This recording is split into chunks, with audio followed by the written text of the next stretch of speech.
Nurina Savitri, the Campaign and Advocacy Manager of Amnesty International Indonesia. Nurina, thanks so much for joining us on this news hour.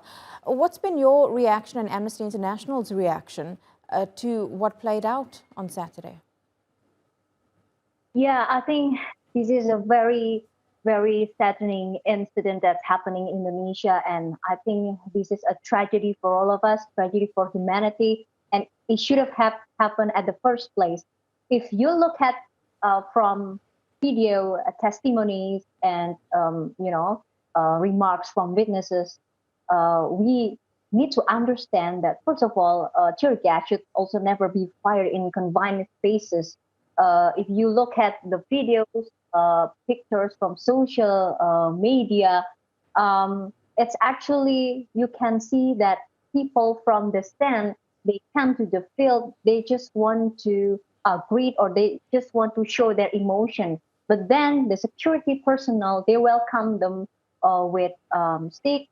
Some of the security personnel try to hit the spectators with the stick. And then that even really intrigued the next chaos, where the security personnel, after that, they shot the tear gas.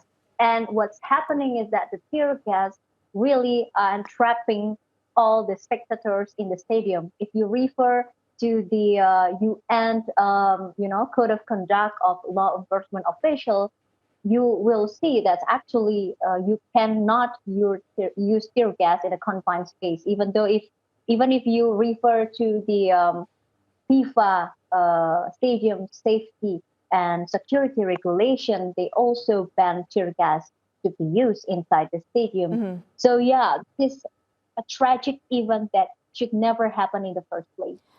And do you think it is going to bring about clearly much needed changes to crowd control and security protocols at stadiums in Indonesia? Because this is not the first time something like this has happened in the country.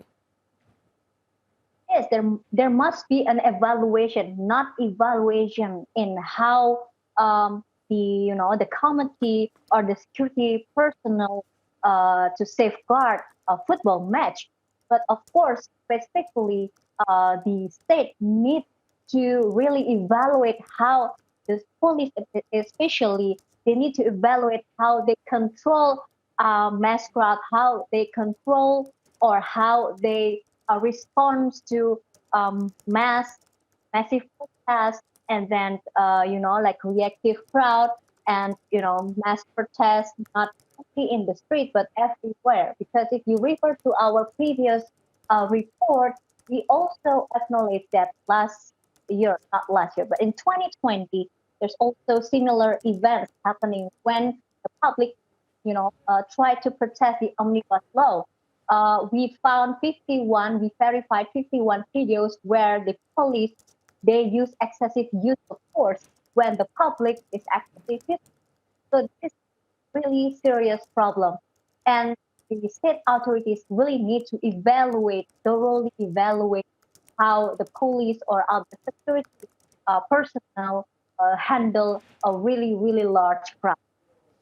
And how big a problem is it in the region as a whole when it comes to police brutality and police being quite violent with people in these situations, or even just people protesting for various things in not just Indonesia, but other countries in the region? I think it's not exclusively happen in the region. Worldwide, we can see repressive things happen, and it's a problem for all of us. And I think what we need to do, we need to really consider the humanity aspect. I mean, you need to be ruled, and you need to really oblige the guidance. I think if you refer to the international law, it is clear. If you want to hold special event, or if you want to treat mass protesters, you want to treat public, there is a specific procedures that you need to oblige. So I think what I'm going to say is that this is not exclusively happening in Indonesia or Southeast Asia as a region, but it's happening worldwide. What we need to do is that we as public, we need to really, really, really watch what's really happening in the world. Specifically, if we talk about state accountability, we need to Yeah. really watch them. Absolutely. Nurina Savitri, appreciate your time on this News Hour. Thank you.